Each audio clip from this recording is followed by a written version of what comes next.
Carter Brown, Mysteries. Adventures in excitement and suspense, based on the best-selling novels by the slick storytelling sensation, Carter Brown.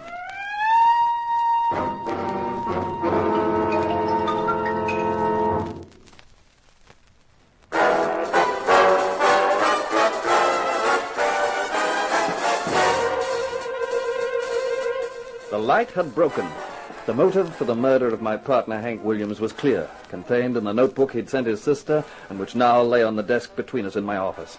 I stared at the notebook, and my thoughts turned to the past, to when Hank Williams and Johnny Eaton were a team, a first-rate private detective team.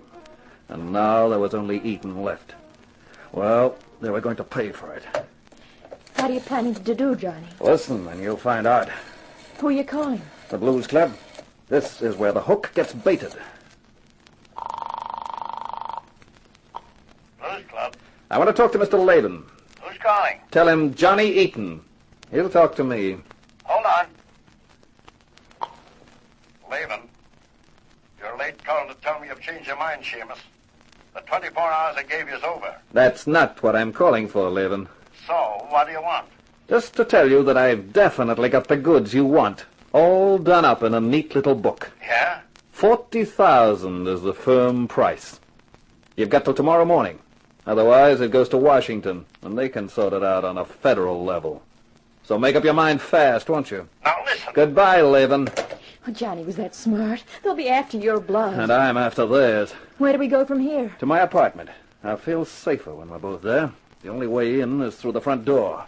The windows look out on a sheer drop of 7 floors, and the fire people are always complaining because we've got no fire escapes.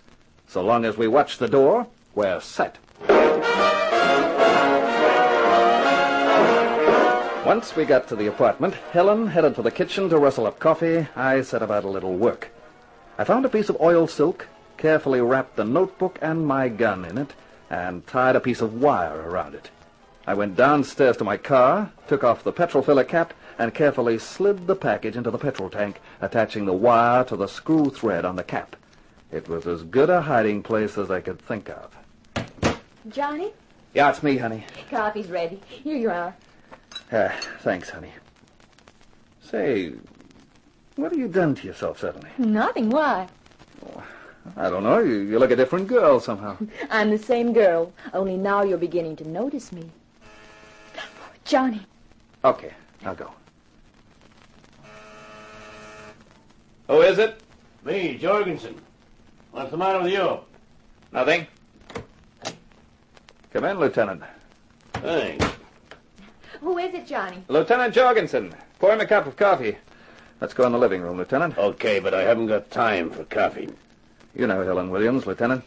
Hello, Lieutenant. Hello, Miss Williams. Sure you want to have coffee? No, thanks. You don't look happy, Sleuth. What's your trouble? You know a dame called Chili? Real name Elsie Kuchenheimer? I know Chili. I never met Elsie. You never will. Now. Someone shot her about an hour back, 3 times. That's tough. But why tell me? Because I'm going to take you in, Johnny. Captain's orders. Take me in for what? To be held as a material witness? You're kidding, Jorgensen. No, this is on the level.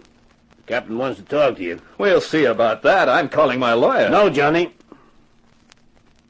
Why, the artillery, Jorgensen. The captain wants to talk to you without any lawyers. You carrying a gun? If you are, you better let me have it. I'm not healed. Okay, then let's go. Helen, I won't be long. Remember what I told you about the door? All right, Johnny. Come on, let's move.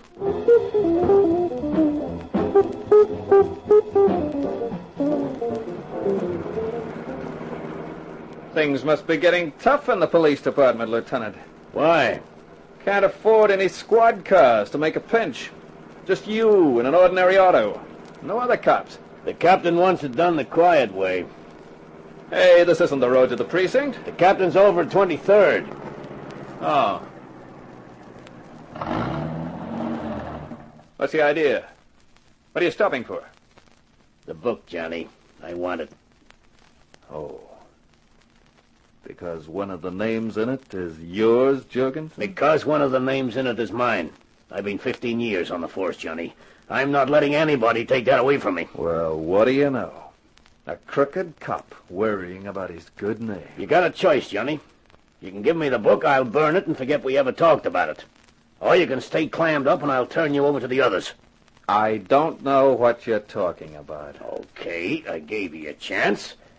Now I'm going to give you something else.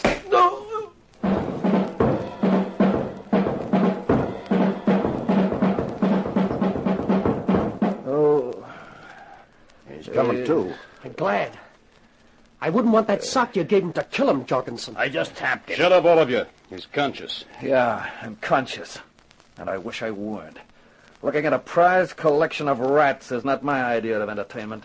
Waltham, Latham, Babyface, and Jorgensen. What a quartet. All right, Eden, you've said your piece. Now, there's only one thing for you to add.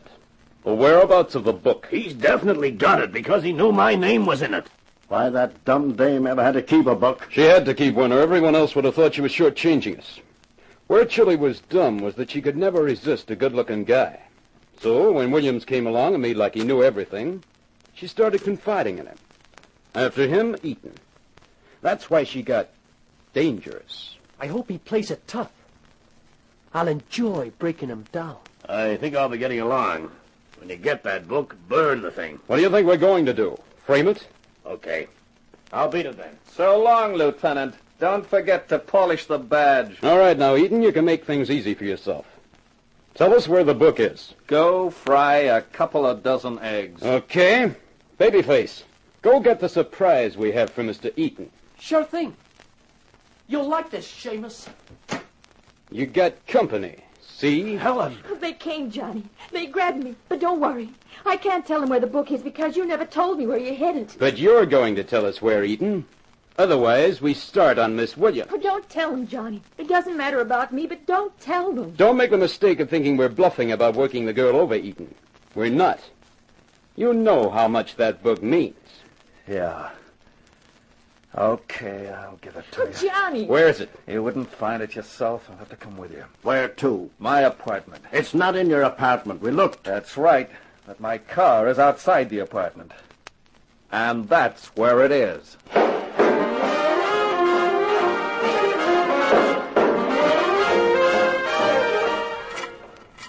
What are you fiddling with a petrol cap for? Because that's where it is. In the tank. Well, aren't you the ingenious boy? What are you doing? I'm trying to get it out. The necks of these tanks are narrow. Come on, hurry it up. If you want it, you'll have to let me get it out. Okay. There it is. Give it to me. Well, that's in the right hands at last. Let's go. Back to my car. You got it? Right here. You gotta burn it now? Burn it?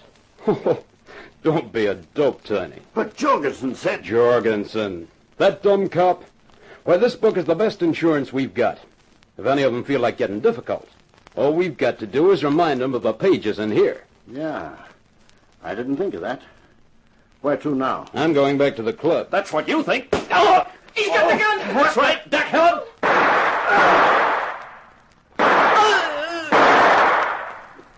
Okay, sweetheart. You can get up off the car floor now. I think on my bones.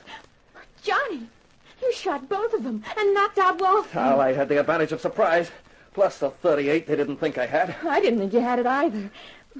Where did you get it from? Out of my petrol tank. I got it out while I was bending over for the book.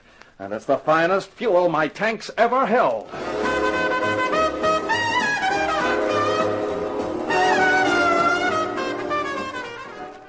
Yeah.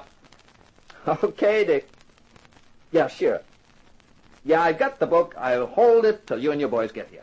See you.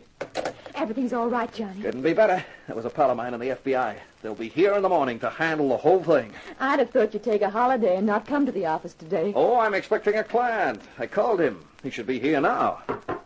And here he is, right on cue. Let him in, Helen. All right. Mr. Eaton asked me to come here this morning. In here, Mr. Stokes. I hope you have good news for me, Mr. Eaton. Well, I've had some success.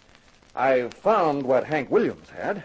That's first-rate work, Mr. Eaton. Oh, what is it? A little book full of names. People connected with the Blues Club and its activities. Splendid, splendid. Well, I don't wish to appear rude, but time may be vital. If you let me have that book, I'll start some action. I won't keep you long, Mr. Stokes. You know, I've been thinking a lot about Hank, the way he was, the way he felt, especially about crime and criminals. He hated them. He was a kind of crusader in his own way, an honest crusader. Yes, I'm sure he was. Hank was so honest that he'd never forget to note down a client in my absence. But what do you know, Mr. Stokes? I couldn't find a word about you. I don't see... I salute Chili, now chilled for good. She was subtle when she wanted to be. She sold me the idea that Hank had a client, then provided the client. She sent you along, Stokes, all cut and dried.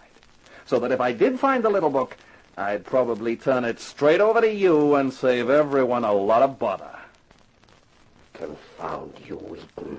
I'm not going to stop you going, Stokes, because the FBI boys are on the job, and you won't get far. Confound you. Well, that client didn't stay long, did he? No, honey, and we're not staying any longer either. Shut up the office, we're through. Tomorrow morning I hand over the book to the FBI, and then I start concentrating on my next assignment. And what is your next assignment? You, baby. You.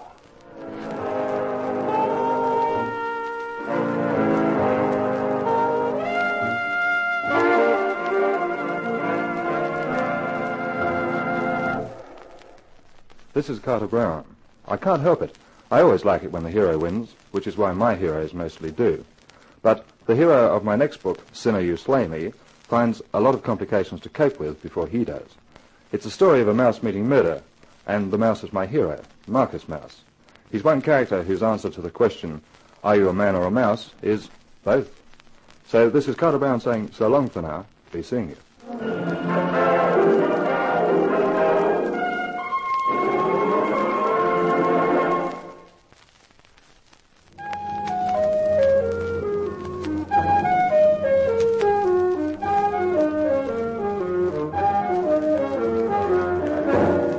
In The Lady Was Lethal, you heard our star James Condon as Johnny Eaton.